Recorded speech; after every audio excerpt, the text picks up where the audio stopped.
Another game, another 40 points para kay Luka. Pang-16 na niya ngayong season at ang youngest player na merong 15,000 career points. Behind dito sina LeBron at si Kevin Durant. Dapat mas mataas pa dyan si Luka kung maraming game siyang nakakapaglaro at hindi nawawala.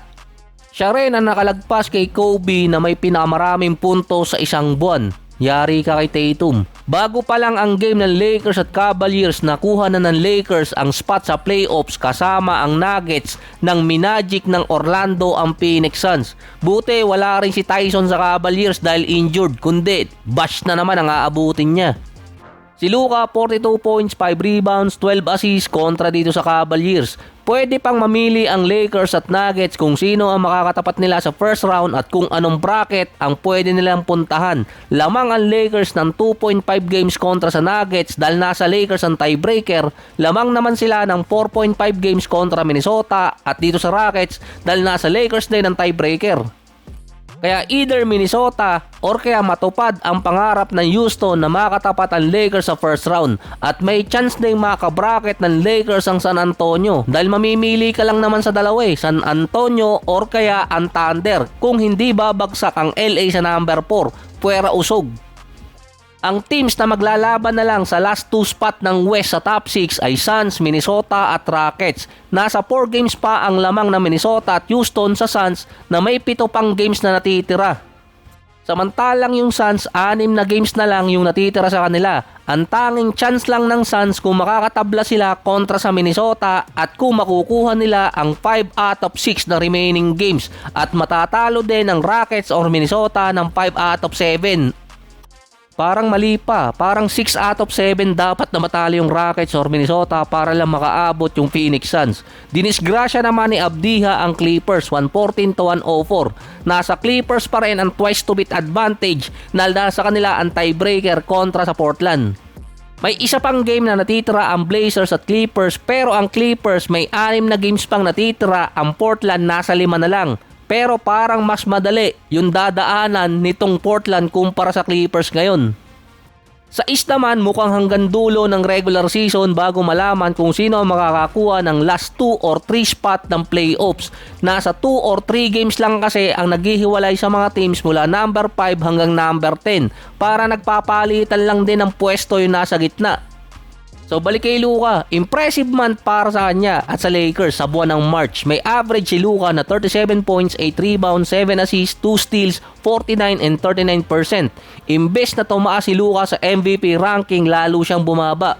Sabi nga ni Luka, habang ginagalingan niya, bumabagsak ang boto sa kanya. Kailangan niya pa ng 2 games para talaga makompleto yung eligibility. At after nun, pwede na siyang ipahinga until playoffs. Ang pinaka-reason di umano kaya bumagsak si Luka sa MVP mock vote ay dahil kay Wembanyama. Nangampan niya kasi, effective talaga. Dahil sa statement ni Wemby, 50% pa rin ang game ay defense, hindi lang puro offense. Mostly yung mga nasa media after i-comment ni Wemby yung sinabi niya regarding sa defense, ang naging komento rin ng mga media voter, walang depensa si Luka at siya ang pinaka-worst defender.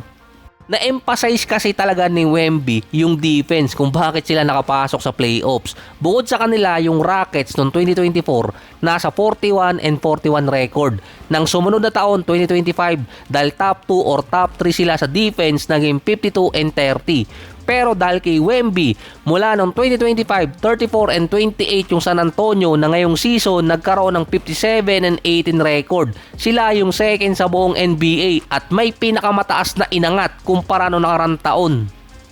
Mali pala ako kanina, 34 and 38 yung San Antonio noong nakarang taon. Pero malaki pa rin yung inangat ng San Antonio mula noong 2025 hanggang 2026. Sa rating kasi, si Luka ang pang 176 sa 180 player na nakapag-start ng nasa at least 25 games at nasa 30 minutes pataas. Hindi naman sa walang depensa si Luka, kundi tamad lang dumepensa dahil na rin sa load niya sa offense. Sa statement pa ni Wemby na kapag natapos yung season, sisiguraduhin niyang wala ng discussion. Base kay Redick, kaya ayaw iboto ng media si Luka dahil sa kakareklamo ng mga official. Ay hindi naman referee ang boboto, kundi media. Base pa kay Chris Mannix, hindi niya iboboto si Luka sa first 4 ng kanyang ballot or kahit top 4 niya dahil ang nasa kanya si SGA, Jokic, Wemby at Jaylen Brown. Yung 4 na player na binanggit ni Chris Mannix, mga defensive player at offensive player. Parang dual sword pa si SGA na may offense at defense na nasa 108 ang defensive rating at isa sa best defensive guard. Si Nikola Jokic 112, decent numbers yun. Si Victor Wembanyama ang best defender sa 4 na candidate na binanggit nitong si Chris Mannix, 104. Si Jaylen Brown ang isa sa best two-way player ngayon pero dahil hindi ganong kabigat ang pangalan niya, hindi siya isinasama ng iba. Pero si Luka ang best offensive player in papers pero 116 ang defensive rating niya. In papers din, siya ang isa sa worst defensive player na mga taas yung offensive rating. Sa nababasa ko sa comment section, bakit daw idadaan sa botohan ng award? Kaya nga MVP, media vote player. Saka sinabi rin ni Wemby na 50% ay defense. Kapag tiningnan ng stats, defense at offense, si Luka ang nasa ibaba ng defense, mapapapel or kaya actual game. Sa offense, siya ang nangunguna pero hindi lumalayo si SGA na merong defense at si Nikola Jokic na mas better defender pa rin sa kanya.